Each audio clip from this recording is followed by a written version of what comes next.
Stone crusher యజమానులను బెదిరించిన కేసులో arrest అయిన విడుదల గోపీనాథ్కు ఏసీబీ న్యాయస్థానం 14 రోజులు రిమాండ్ విధించింది.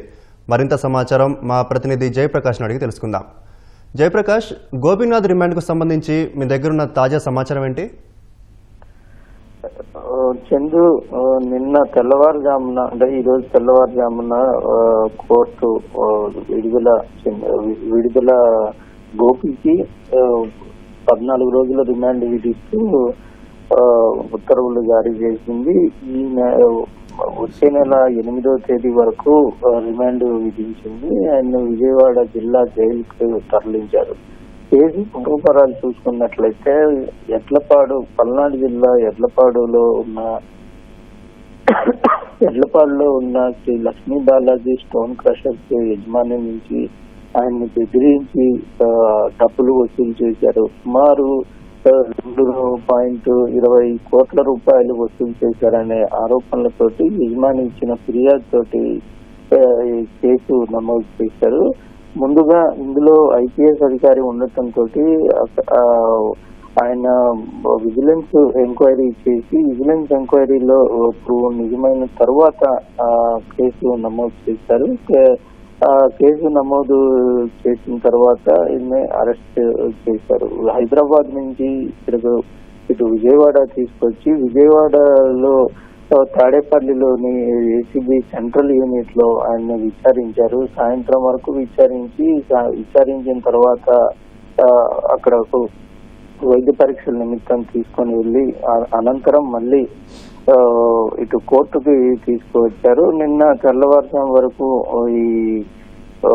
ఇక్కడ కోర్టులోనే అక్కడ విచారణ జరిగింది.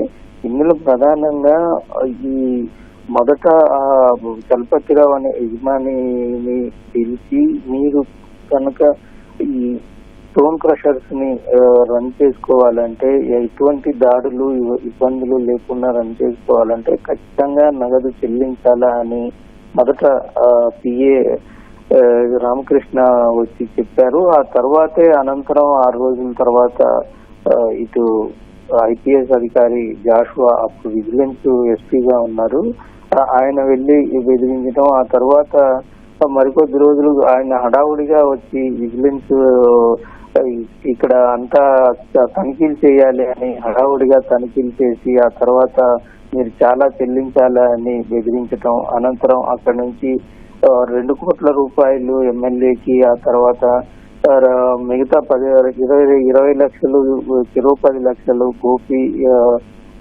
ఇటు జాషువా వీళ్ళిద్దరికి ఇవ్వాలని, ఇట్లాగా మొత్తం 2.20 లక్షలు వసూలు చేశారనే ఆరోపణలు నేపథ్యంలోనే కేసు నమోదు చేశారు.